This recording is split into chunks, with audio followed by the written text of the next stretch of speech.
बरसाओ गताया पार, प्रेम रंग लीजे सुत बीजे अमीर सदार, तन मन होए हर मेरे प्यारे गुरु दाता, मंगता द्वारे खड़ा। जय गुरुदेव, जय गुरुदेव। कोटि कोटि करो वंदना, अरबो करबो प्रणाम, चरण कमल विसरो नहीं।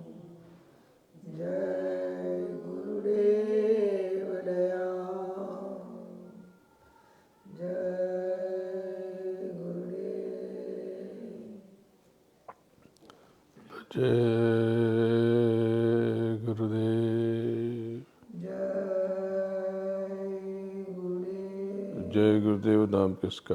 प्रभु का। परम पूज्य गुरु महाराज के चरणों में बारंबार नमन करता हूँ और आप सबको प्रणाम करता हूँ। पवित्र जीवात्मा, ये मानव तन बहुत अनमोल है। अगर एक बार सांसों की पूंजी खत्म हो गई तो आपको जो अनमोल अवसर मिला था ये हाथ से निकल जाएगा। आप सबको पता है कि ये शरीर खत्म हो जाता है, जीवन खत्म हो जाता है और देह की मृत्यु हो जाती है। लेकिन क्या कभी आपने जानने की कोशिश की कि देह की मृत्यु के बाद आप कहाँ जाओगे? क्या आपने कोई तैयारी की? इसके बाद कहाँ जाना है, कैसे रहना है? क्या आपने इस पर चिंतन किया कि क्या क्या लेके जाना पड़ेगा? तो आप कहोगे कि कोई लेके तो जाता नहीं है। जब लेके जाता नहीं है तो ये 4 दिन के लिए यहाँ पर इतना बखेड़ा क्यों खड़ा कर लिया? आपने खुद को इतने तनाव में, इतनी परेशानी में, इतनी मुसीबत में क्यों फंसा लिया? तो आप कहोगे कि जीवन तो जीना है, जीवन तो जीना है। ये बिल्कुल वही बात हो गई जैसे मैं आपके न्यू जर्सी में आया 5-7 दिनों के लिए, और 5-7 दिन मुझे पता है कि मुझे 8 दिनों में या 10 दिन में वापस चले जाना है। मैं यहाँ पर ये भी खरीद लूँ, वो भी खरीद लूँ, ये भी इकट्ठा कर लूँ, वो भी इकट्ठा कर लूँ, 10-20 बैग भर लूँ, और मान लो यहाँ का नियम हो गया आप कुछ लेकर नहीं जा सकते, तो जो मैं लेकर के आया था पैसा, रुपया, डॉलर, वो सब मैंने सामान ले जाने में, ख़रीदने में खर्च कर दिया। और मैं एक और चीज़ लेके आया था, क्रेडिट कार्ड, वो भी मैं उस पर भी खर्च करता चला गया। किस पर खर्च किया? उन चीज़ों पर जो यहाँ छोड़ के जाना था। और इसके चक्कर में मैंने अपने ऊपर कर्जा लाद लिया जिसको मुझे लौट करके वापस महीनों सालों तक भरना पड़ेगा, चुकाना पड़ेगा। तो ये आपके जीवन का सार है, आपके जीवन का संक्षेप में वर्णन है। मैं ये नहीं कहता कि इस जगत में अच्छी चीज़ों का उपभोग मत करो, लेकिन इसके पीछे भागोगे तो ये नहीं मिलता। ये मिलता कैसे? ये बिल्कुल जैसे कि कोई महंगी महंगी गाड़ी खरीद लेता है और कोई सस्ती गाड़ी भी नहीं खरीद पाता। क्यों नहीं खरीद पाता? कोई शोरूम में जाए और ले आए। नहीं, शोरूम में जाए तो ज़रूर, लेकिन उसके लिए उसको डॉलर चाहिए, मनी चाहिए, धन चाहिए। तो धन कहाँ से आता है? धन बोले बैंक से आता है।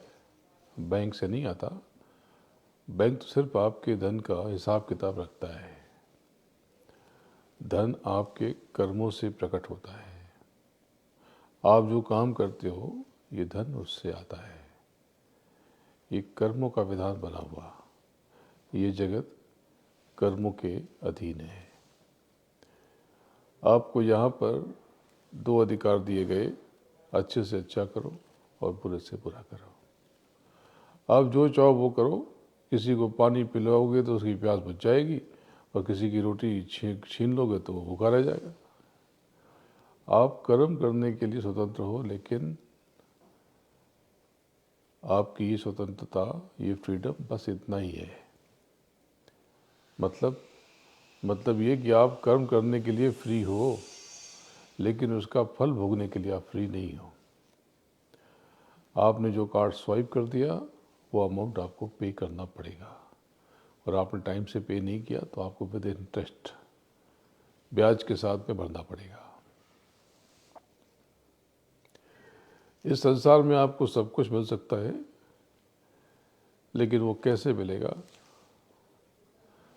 ये तो सिर्फ अच्छे कर्मों से मिलेगा। तो आप कहोगे कि हम तो काम करते हैं, बहुत अच्छा काम करते हैं, हमको फल नहीं मिलता। मैं तो बहुत मेहनत करता हूँ, 20-20 घंटे मेहनत करता हूँ, इससे कुछ नहीं मिलेगा। काम को तो अच्छी तरह से करना ही है, लेकिन जो आपका कर्म बना ये सेवा से बना। जो शुभ कर्म निर्मित हुआ वो सेवा से, और जो अशुभ कर्म निर्मित हुआ वो किसी का दिल दुखा के, तो किसी का दिल खुश करके और किसी का दिल दुखा करके, किसी को आनंद दे करके, किसी को कष्ट दे करके। तो ये आनंद देने से पुण्य पैदा हुआ, और कष्ट देने से, पीड़ा देने से पाप बना। एकदम सीधा हिसाब किताब, बिल्कुल सीधा। आप धार्मिक हो नहीं हो, लेकिन अगर आपका कर्मों पर नियंत्रण है तो आप धार्मिक हो। आध्यात्मिक उन्नति तब तक नहीं हो सकती जब तक आपका अपनी इंद्रियों पर, अपने मनोभाव पर और स्वयं पर नियंत्रण ना हो। अगर आप केवल अपने बारे में ही सोचते हो और आपको दूसरों की परवाह नहीं है, तो आप आध्यात्मिक नहीं हो। केवल कह देने से कि हम भारत देश से आते हैं और वहाँ वो कर्म भूमि है, हम आध्यात्मिक देश से आते हैं तो हम आध्यात्मिक हो गए, ये गलत बात है। एक दूसरे का ध्यान रखना, एक दूसरे के सरोकारों से परिचित होना, एक दूसरे की इज्जत करना, रेस्पेक्ट करना, ये आध्यात्मिक होने के लिए ज़रूरी शर्त है। आपके हृदय में दया हो, प्रेम हो, करुणा हो। अगर आप किसी के पर कीचड़ उछालोगे तो आपके हाथों से भी बदबू आएगी, और अगर आप किसी पर फूल फेंकोगे तो आपकी उंगलियों के पोरों से भी खुशबू महकेगी। अगर आप किसी की निंदा करोगे तो आप उसी कीचड़ में धंस जाओगे। आप जिसकी जितनी चाहे गाली दे दो, आप बिल्कुल अधिकार है आपको, आप दे सकते हो। आपको कोई पसंद नहीं आया तो दो तरीका है, आप या तो खामोश रहो या फिर उससे निपट लो। कैसे निपटोगे? उसको डंडे मारो, चीख पुकार मचाओ, गाली गलौज करो। लेकिन जितना करोगे उसका तो और कुछ बिगड़ेगा नहीं, आप और रसातल में चलते चले जाओगे। सतर्क रहना अपने कर्मों को लेकर। आपके कर्मों से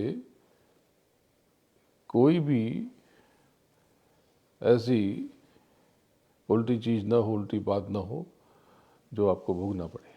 तो आप कहोगे हम सब अच्छा कर्म करते हैं। बिल्कुल आप काया से अच्छा कर्म करते हो। कि अमेरिका में रह करके भी आप सब शाकाहारी हो, एक दूसरे की रेस्पेक्ट करते हो, केयर करते हो, ध्यान रखते हो।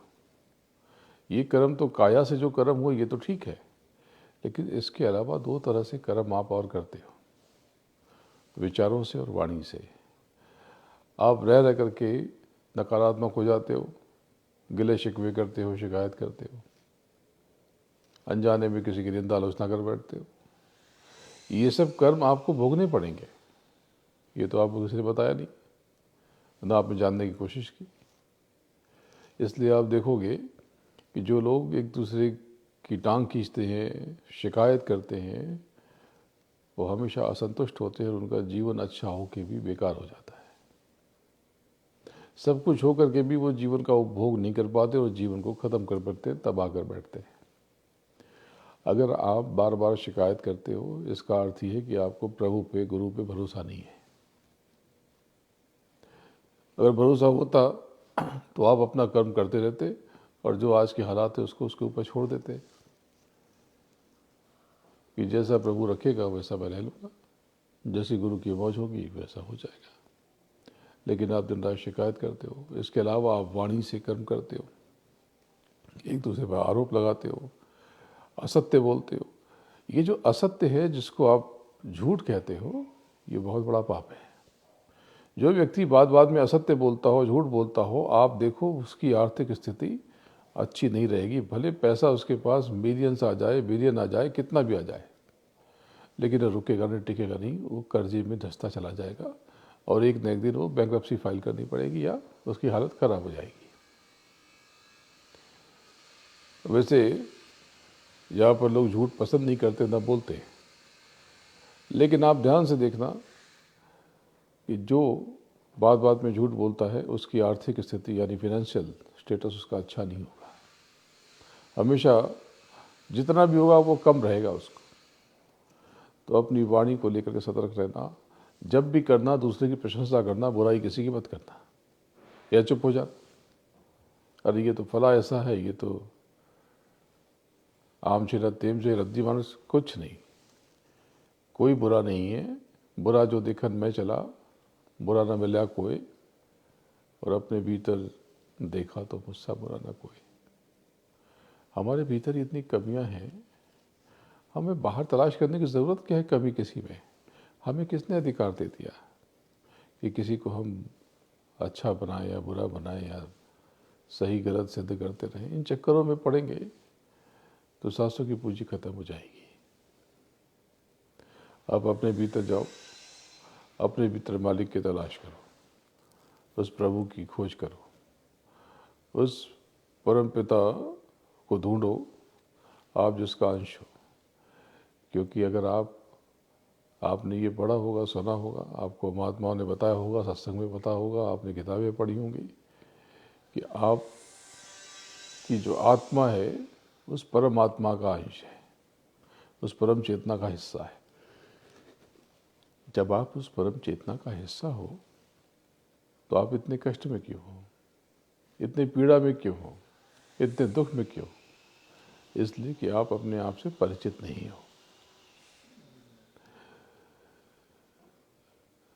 भगवान की प्राप्ति अगर होगी तो जीते जी होगी, और मरने के बाद आपको कुछ भी नहीं मिलेगा। तो मरने के बाद कहाँ जाएंगे? मरने के बाद आपने जैसे जैसे कर्म किए वैसे वैसे फल भोगोगे, वैसे वैसे फल भोगोगे। कर्मानुसार अगर आपके कर्मों में मलिनता है तो आपने कुछ पुण्य किया तो स्वर्ग भोग करके उसके बाद नरक में चले जाओ। तो आप बोलोगे संसार में ही स्वर्ग नरक होता है। ये बात ठीक है, लेकिन जो महात्माओं ने बताया है स्वर्ग नरक की परिभाषा केवल हिंदुइज्म में नहीं, दूसरे धर्मों में भी है। उनके यहाँ भी जन्नत और दोज़ख होते, और बाइबल ने भी बताया कि वहाँ पर भी स्वर्ग और नरक है। हर धर्मों ने बताया है। तो ये स्वर्ग नरक होते तो हैं, होते तो हैं। तो आप कहोगे कि ये देह की तो जाती नहीं है, तो कैसे भोगेंगे स्वर्ग नरक? एक दूसरी देह आ जाती है, बॉडी चेंज हो जाती है। आप पंच भौतिक शरीर में हो। ये जल पृथ्वी अग्नि वायु, ये जल पृथ्वी अग्नि वायु आकाश से बना हुआ है।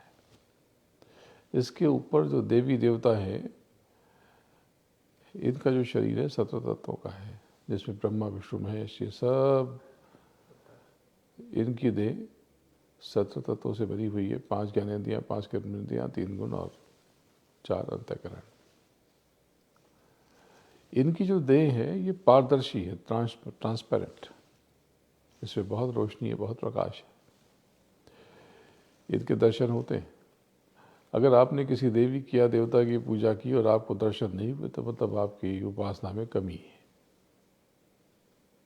अभी हम लोगों ने यज्ञ किया, बरस में एक बार यज्ञ करते सत्युग अग्नि का, बड़ा अद्भुत विधान है उसका।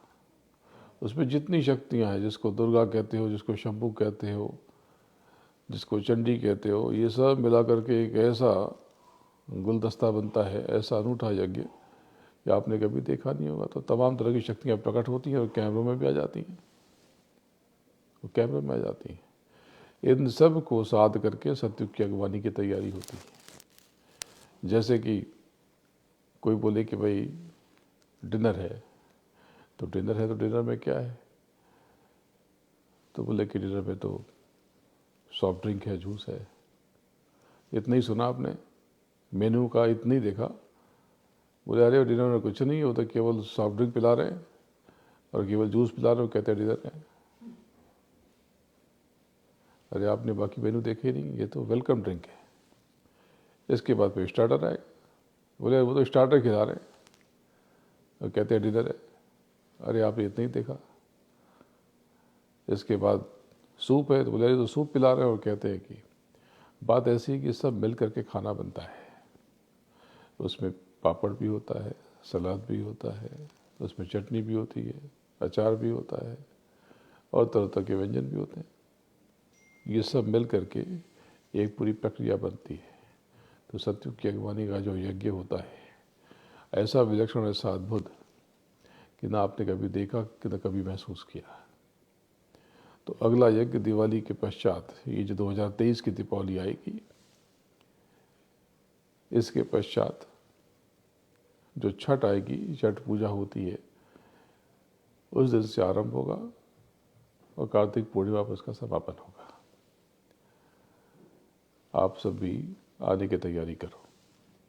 इस बार तो अमेरिका से बहुत लोग आए थे, तो आप सब भी तैयारी करो।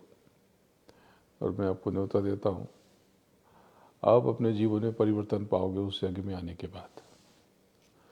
उस यज्ञ में शामिल होने के बाद आपको अपने जीवन में परिवर्तन महसूस होगा, जीवन में उत्साह और स्फूर्ति महसूस होगी और जीवन में आनंद का एहसास और आभास होगा। तो ये यज्ञ कहाँ होगा, ये आपको बता दिया जाएगा। हालांकि मोटा मोटी तय हो चुका है, लेकिन अभी भूमि का चयन बचा हुआ है। तो जब ये काम पक्का हो जाएगा तब आपको सूचित कर दिया जाएगा। लेकिन आप तैयारी करो, आप सब आने की अभी से योजना बनाओ। अभी तो टिकट नहीं होंगे, अभी तो लगभग 1 बरस बचा हुआ, 1 बरस से कुछ दिन कम, लेकिन तैयारी आप शुरू कर दो और आप सब आओ और उस यज्ञ में गुरु महाराज की दया का साक्षात अनुभव करो। जिसको जिसको आपने पूजा है, जिन देवी को, देवताओं को, यक्षों को, गंधर्वों को, योगिनियों को, या ब्रह्मा को, विष्णु को, महेश को, अम्बे माता जो जगदम्बा है, जगत जननी है, जिनको जिनको आपने पूजा है या जिनके बारे में सुना है, आप उसको वहाँ पर साक्षात महसूस कर सकोगे, साक्षात महसूस कर सकोगे। और ये जो कैमरे से आप खींचते हो फोटो मोबाइल से, तो इसमें भी आपको उनकी झलक दिखाई पड़ जाएगी। तो आप सब तैयारी करो। लेकिन असली चीज़ कुछ और है। ये जो यज्ञ हवन है, ये क्या पूजा है, उपासना है, आराधना है? नहीं, एक तरह का, एक प्रकार का कर्म है। ये कैसा कर्म है? जैसे अभी मैं आपके पास में आया हूँ, आपने मुझे भोजन कराया, तो स्थूल देह में हूँ तो स्थूल भोजन करूँगा। लेकिन जो 17 तत्वों की देह में है, उनका भोजन सुगंध है। तो ये यज्ञ हवन उनका भोजन है। आप उनको भोजन अर्पित करते हो, तो उससे क्या होता है, आपका खाता खुल गया उनके पास। अब उन्होंने जो कुछ ग्रहण किया उसका कई गुना, 2 गुना, 10 गुना, 1000 गुना, लाख गुना, 100 गुना, 200 गुना, जो भी है उनको चुकाना है। जैसे आपने मुझे भोजन कराया तो ये मेरे ऊपर कर्ज हो गया। अभी जो भोजन मैंने आपका किया है, मुझे किसी न किसी प्रकार से आपको देना है। तो ये खाता खोल देते हो तो कहते हैं कि भाई उनकी दया हो गई। आपने मेरे पास खाता खोल दिया तो कहे कि बस भाई उनकी दया हो गई। दया यानी कि ये लेन देन का हिसाब बन गया। तो ये यज्ञ हवन देवी देवताओं का भोजन है। आप कितनी भी वो जय जयकार करो, लेकिन आपने खाता ही नहीं खोला तो मिलेगा कैसे? जैसे आप बैंक में जाओ और बैंक का जो स्टाफ है उसकी खूब तारीफ करो, उसके बारे में अच्छी अच्छी बातें करो, आप बहुत अच्छे इंसान हो, बहुत नेक इंसान हो, बहुत बढ़िया इंसान हो। वो बोलेगा thank you thank you thank you. वो बोले कि जाओ इतनी देर से तारीफ की तो जरा दे दो $1000। बोला खाता तुम्हारे खाते में है ही नहीं, तुमने जमा ही नहीं किया। तो जमा जब तक नहीं करोगे कुछ नहीं मिलेगा। ये जमा कर्म से मिलता है, ये कर्म और ये कर्म कांड। तो बहुत से लोग कहते हैं कि भाई प्रभु की प्राप्ति के लिए हमने सुना है कि आध्यात्म में कर्म कांड नहीं होता। बिल्कुल ठीक है, कर्म कांड नहीं होता। अगर आप जगत को छोड़ करके, जगत से परे रह करके अपने मूल उद्देश्य की प्राप्ति के लिए तैयार हो तो बिल्कुल ठीक है। लेकिन जो सुबह उठते ही कर्मकांड शुरू करते हो, उल्टा चिंतन शुरू करते हो, एक दूसरे की शिकायत शुरू करते हो, बहुत परेशानी महसूस करते हो, ये कर्मकांड तो बहुत बड़ा कर्मकांड है। इस कर्मकांड से बचाने के लिए दूसरा कर्मकांड करना पड़ेगा। तो बात ऐसी है कि अगर एक बार ये मानव तन आपके हाथ से निकल गया और आपने इसमें अपना काम नहीं किया तो बहुत गफलत हो जाएगी। केवल संत मत में यानी आध्यात्म में यानी शब्द योग में ये विधा सिखाई जाती है, ये विधि बताई जाती है, तरकीब सिखाई जाती है कि कैसे जीते जी प्रभु को पाया जाए। भाई आपने सुना तो है कि ये इतनी देवी देवता हैं, ये हैं, ये हैं, लेकिन जब तक आप इनको देख न लोगे मानोगे कैसे? और मानोगे तब जब जानोगे। तो जानने के लिए क्या विधि है? जानने के लिए इनको जानने के लिए आपको अपने भीतर जाना है, अपने अंदर जाना है। ये कैसे जाना है? इसके लिए विधि है, इसको साधन भजन कहते हैं। साधन भजन में सुमिरन, ध्यान और भजन, ये 3 विधियां हैं। सुमिरना यानी पुकारना, जैसे बच्चा अपनी माँ को पुकारता है, माँ अपने बच्चे को पुकारती है, कोई अपने महबूब को, अपने गर्लफ्रेंड को, बॉयफ्रेंड को, अपने स्पाउस को पुकारता है, पूरे भाव से, तड़प कर, बहुत प्रेम से, बहुत श्रद्धा से। ये स्मरण है। सुमिरन यानी स्मरण यानी आवाज देना, पुकारना, यानी इश्क करना। यही असली पूजा है, चेतन से चेतन की पूजा। आपने जो धूप दिखाया, दीपक लगाए, ये सब आपने जो कुछ किया ये कर्म है। पूरे धूप कर्म है, अगरबत्ती कर्म है। हाँ, आपने उनको भोजन अर्पित किया तो ये कर्म हो गया। लेकिन जिसको पूजन करते हैं वो आंख बंद करके होता है, अपने भीतर, अपनी सूरत से यानी अपनी आत्मा से उस परमात्मा को याद करना। असली पूजा ये है। तो एक विधि सिखा देता हूँ। जब भी आपको अवसर मिले, दोनों आंखों के मध्य चले आओ, दोनों आंखों के बीच में आकर के, ये जो दोनों आंख है यहीं पर आज्ञा चक्र है आपका, और यहीं पर आप खुद को लाने की कोशिश करो और रोकने की कोशिश करो। निर्विचार यानी थॉटलेस होकर, बिना विचार किए हुए, अपने विचारों को रोक करके एक बिंदु पर आप रहने की कोशिश करो। इससे क्या होगा? इससे ये होगा कि आपकी देह में 7 चक्रास हैं, 7 चक्र। ये चक्र 6th है, छठा है, इसको आज्ञा चक्र कहते हैं। आज्ञा चक्र का अर्थ है ऐसी जगह पर आ जाना जहाँ पर आप जो आज्ञा दो वो पूरी हो जाए। यानी ऐसी चेयर पा लेना, ऐसी पोजीशन पा लेना कि लोग आपका ऑर्डर मानने लगे। तो यहाँ पर जैसे कि अब एक गन है, गन को ऐसे ही चला दोगे तो कहाँ जाएगी मालूम नहीं और आपका मकसद पूरा नहीं होगा। लेकिन जब आप इस लेंस को उस पॉइंट से मिला देते हो, इस पर जो क्रॉस बना है उसको उससे मिला देते हो और उसको टारगेट पर रख देते हो, तो ये 3 जो आपका ऑब्जेक्ट है और ये पॉइंट और ये जो ग्लास का लेंस का जो पॉइंट है, ये तीनों मिल गए। अब ये आप इसको जो आज्ञा दोगे, आज्ञा तो उसमें तो क्या है, शूट। एंड किल कर दो उस टारगेट को, इसमें तो यही आज्ञा हो सकती है, तो वो किल कर देगा। यानी एक बिंदु पर तीनों को ले आए। लेकिन आप जब आज्ञा चक्र पे आ जाते हो, तो आप जब उस चक्र पे स्थापित हो जाते हो, अपने उस चक्र को सक्रिय कर लेते हो, तो आप जो मांगते हो, जो चाहते हो, वो पूरा हो सकता है। तब आपके इशारे पर ये सूरज, चांद, तारे, सितारे, ये पूरा यूनिवर्स ये घूम सकता है। आप घुमाते नहीं हो, लेकिन घूम सकता है। जैसे आपका घर है, आपने घर को खरीद लिया, अब चाहो तो ये स्टेयर्स जो यहाँ पे है उसको तोड़ करके शिफ्ट कर लो। आप करते नहीं हो ऐसा, अभी नीचे काम चल रहा है। आप जो चाहो वो टाइल्स लगा दो, आपका हाउस है। आप चाहो तो कारपेट डाल दो, आप चाहे तो मार्बल लगा दो, चाहे तो आप वर्टिफाइड टाइल्स लगा दो, चाहे तो वुडन टाइल्स लगा दो, आप जो चाहो वो लग जाएगा। क्योंकि आपने खुद को उस गोल पर फिक्स कर दिया। यानी अब आप आज्ञा देने की पोजीशन में आ गए हैं। यानी कि आपने इसको परचेस कर लिया, आप इसके ओनर बन गए, इस हाउस के आप ओनर बन गए। बस इसी प्रकार से आप ये जो हाउस है इसके ओनर बन जाओगे आप जब यहाँ पर आ जाओ। आपकी ये बॉडी है, आप इस हाउस में हो, लेकिन अभी भी आप इसके ओनर नहीं हो। आप अपनी कामनाओं के में बंधे हुए हो, आप अपनी कामनाओं की पूर्ति किए जा रहे हो।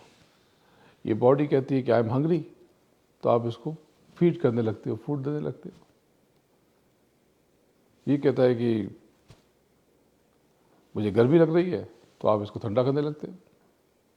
ये बॉडी कहती है कि आप मुझे ठंड लग रही है, तो आप इसे गर्म करने लगते हो, हीट ऑन करने लगते हो।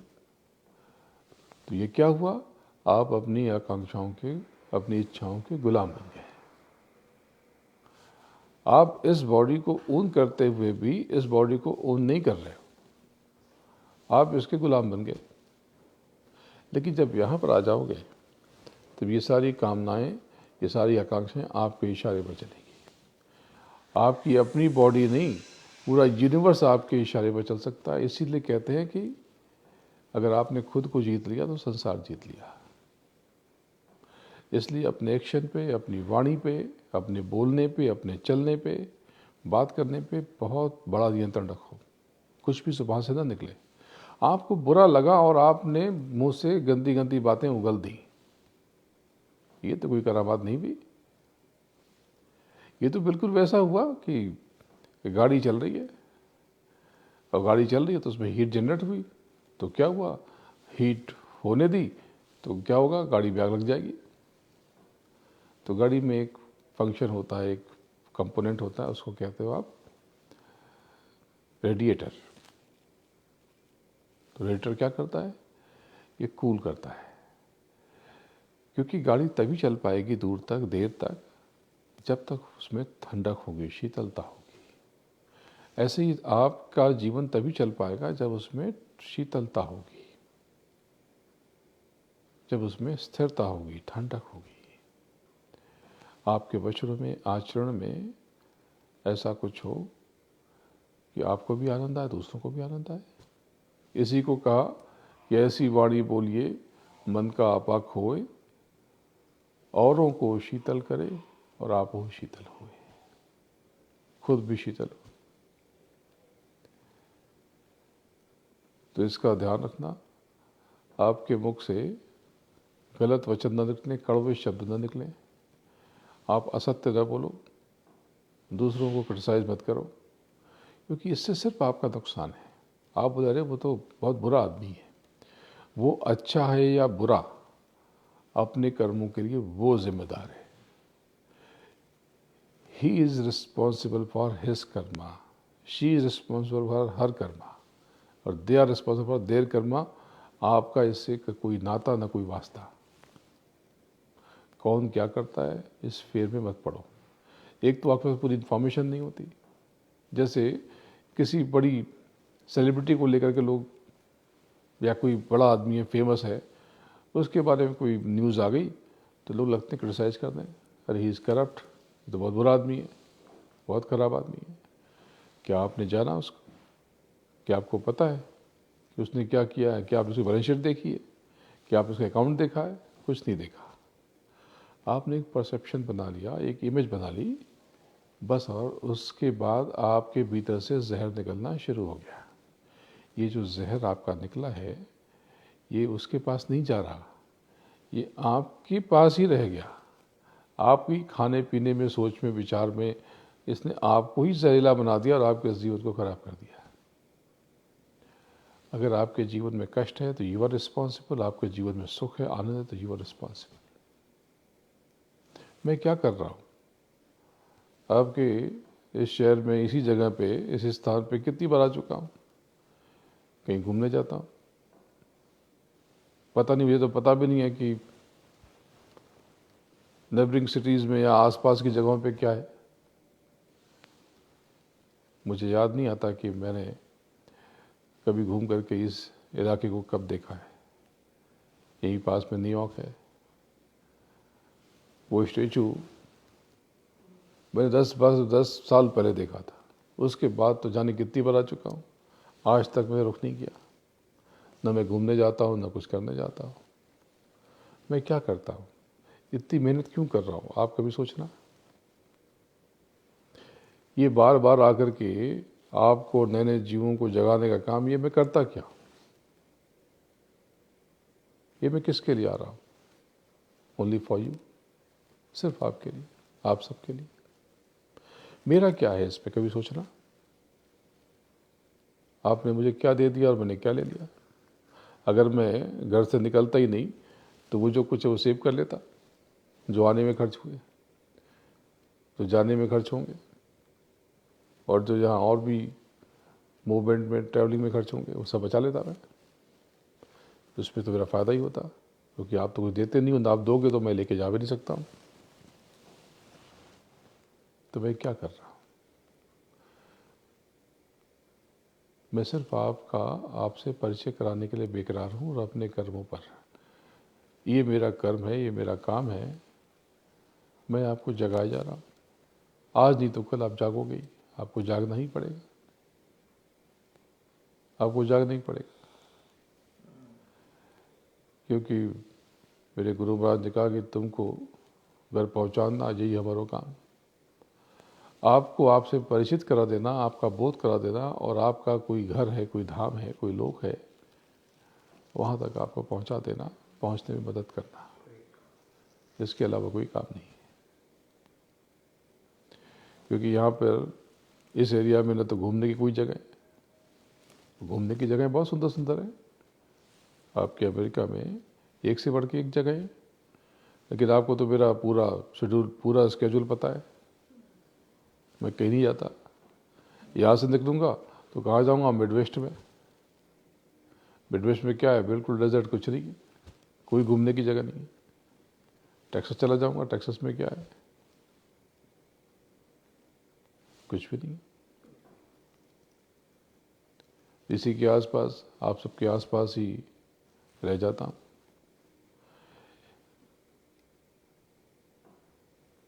इतना समय मैं आपको देता हूँ, लेकिन इसके बाद भी आप नहीं जागते, आप सोए हुए हो। तो जितना समय मैं आपको देता हूँ उसका थोड़ा सा हिस्सा सिर्फ आप अपने लिए दे दो, खुद के लिए, तो बात बदल जाए, आपका जीवन परिवर्तित हो जाए। मैं आपको क्या खजाना देना चाहता हूँ, आपको उसका अंदाज़ा नहीं है। आप बाहरी चीज़ें देखते हो,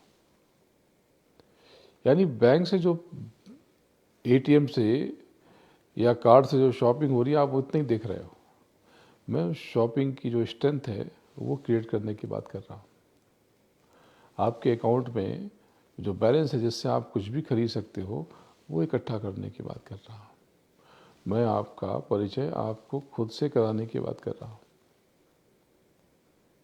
मेरा जो भी कदम है सब आपके लिए। मैं देह में कष्ट होता है या अंतर मन दुखी होता है, लेकिन वो सारे दुख भूल करके अपनी हर परेशानी को, आर्थिक, शारीरिक, मानसिक अगर कोई है, सबको भूल करके बिना आपको बताए आपकी सेवा में लगा रहता हूँ। और आप खुद जाग भी नहीं पाते। तो आप खुद को एक बार जान जाओ, आप कौन हो या पहचान जाओ, तो मज़ा आ जाए, बात बदल जाए। तो इसकी टेक्निक सुमिरन, ध्यान और भजन है। सुमिरन का मतलब पुकारना, ध्यान का मतलब देखना। तो आप तो रोज़ देखते हो, नहीं, ये बाहर की आंखों से देखना नहीं, उसको ध्यान नहीं कहते। ध्यान आपके भीतर के दिव्य चक्षुओं को, ज्ञान चक्षुओं को, यानी दिव्य दृष्टि को एक्टिवेट कर लेना, यानी हिडन सेंसेस को एक्टिवेट कर लेना, यह ध्यान है। ध्यान का और बेहतर मतलब समझें तो ध्यान का मतलब है जब आप जहाँ हो वहीं रहना। इतना कर लिया तो आप खुद से परिचित हो जाओगे, और आप कहते भी हो कि ध्यान से काम करो, ध्यान से पढ़ाई करो, यानी एक लक्ष्य पर फोकस होकर के, एक जगह पर रुक करके। बस अगर आप एक जगह रुक गए, बस यहीं से आपका काम हो जाएगा।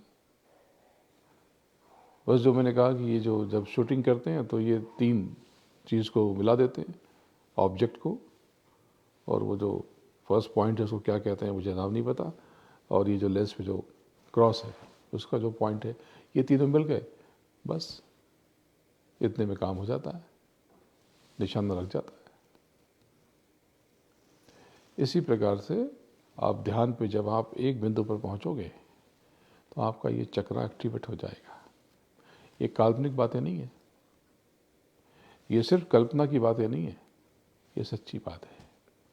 आप इसे करोगे, आजमाओगे तो आप पालोगे। तीसरी चीज़ है भजन। तो भजन आपको पता है कि आप कहेंगे हाँ हम जानते हैं। क्या जानते हो? ये भजन गाते हैं, हमारे यहाँ बहुत अच्छे अच्छे सिंगर यहाँ पर हैं जो भजन गाते हैं। वो भजन नहीं है, वो तो बाहरी भजन है, वो भक्ति गीत है, भक्ति गायन है। मैं जिसकी बात कर रहा हूँ वो कॉस्मिक साउंड को सुनना, वो भजन जो आपका मूल है, आपका आधार है। आपकी सोल, आपकी आत्मा, आपकी सूरत किस तत्व से बनी है आप लोगों को पता नहीं, ये तो हम सोचा ही नहीं। आपकी सोल का, आपकी आत्मा का, आपकी सूरत का जो तत्व है वो शब्द है। उसी शब्द को बाइबल ने वर्ड कहा, इस्लाम ने आसमानी आवाज़ कहा, हमने आकाशवाणी कहा, हमने नाद कहा, ब्रह्मनाद कहा, महाध्वनि कहा, उसी को हमने शब्द कहा। ये यही शब्द है जिससे आपकी सूरत बनी, क्योंकि वो जो प्रभु है वो भी शब्द स्वरूप है। ऐसा कैसे? ये कैसे कैसे कैसे हो सकता है? जब आप उसे देखोगे, उसे जानोगे, उसे पाओगे तो सब जान जाओ। न इसमें कोई धोखा, न इसमें कोई छल। मैं तो आपसे कुछ लेता नहीं हूँ, कुछ मांगता नहीं हूँ, उसी पे इतना वहम हो जाता है आपको। तो अगर आपने खुद को जान लिया, पहचान लिया, तो आपके जीवन में कमाल हो जाएगा। तो ये रोज़ थोड़ा समय आपको निकालो, थोड़ा समय आपको निकालना चाहिए सुमिरन के लिए, ध्यान के लिए, भजन के लिए। तो सुमिरन मतलब क्या एग्जैक्टली समझ में नहीं आया। आपने कहा कि पुकारना, आवाज़ देना। कैसे आवाज़ दे? फ़ोन करके आवाज़ दें या बेल बजा के आवाज़ दे? नहीं, सुमिरन का मतलब है अपने अंतर में आवाज़ देना, अपने भीतर। इसके लिए एक माला ले लो, तो कोई मंत्र पढ़ना पड़ेगा।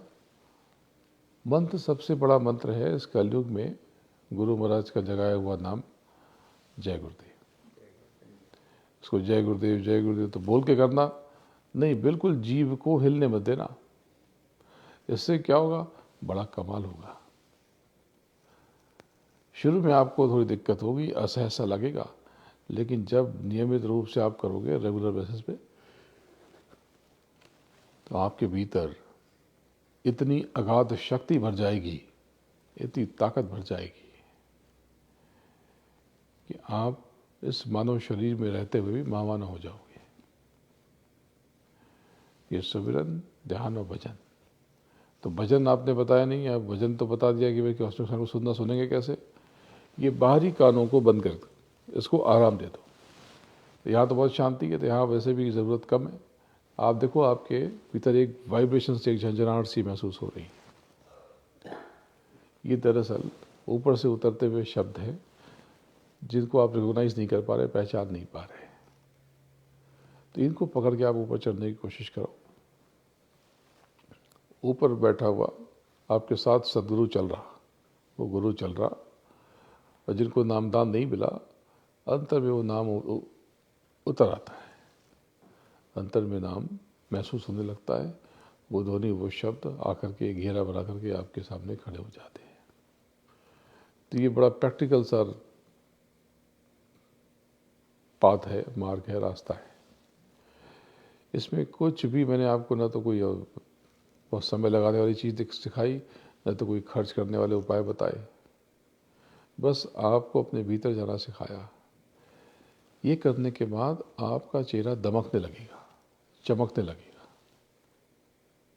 सिर्फ इतने से ही आपका फेस ग्लो करने लगेगा, और आप धीरे धीरे धीरे अपने भीतर उस महाशक्ति की तरंग को, उसकी प्रेजेंस को आप महसूस करने लगोगे।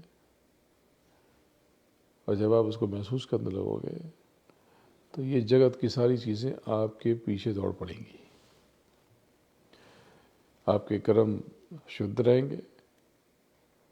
कर्म या तो किसी का होगा तो भला होगा आपके हाथों से। जब आपके कर्मों में शुचिता आ जाएगी, पवित्रता आ जाएगी, तो उसका फल आपको भोगना पड़ेगा। अच्छे कर्म का फल अच्छा होता है, तो ये आपको मिलेगा। ये इतना सरल रास्ता है, इतना सरल मार्ग है।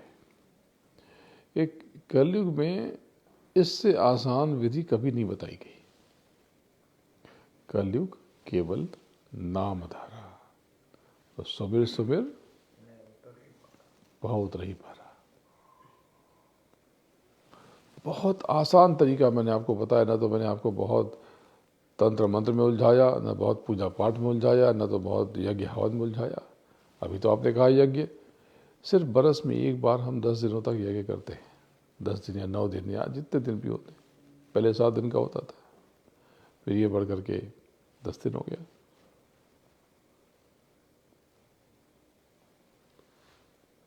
तो आपको पूरे बरस किसी चीज़ में उलझाया नहीं।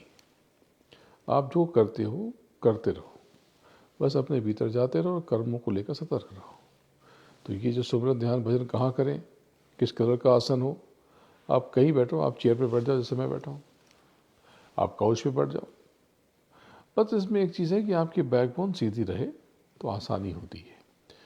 लेकिन जो 25, 28, 30 के हो गए, अब तो उनकी बॉडी ने शेप ले लिया, अब तो चेंज करना बहुत डिफ़िकल्ट है, बहुत समय लग जाएगा। लेकिन अगर आपके भीतर डिज़ायर है, इच्छा है, तो वो तो फिर एज वेज कोई चीज़ नहीं होती। किसी भी एज पे आप उसको पा सकते हो। लेकिन जब तक तो शरीर यंग रहता है, आपकी उम्र कम रहती है, मालिक को पाना आसान है।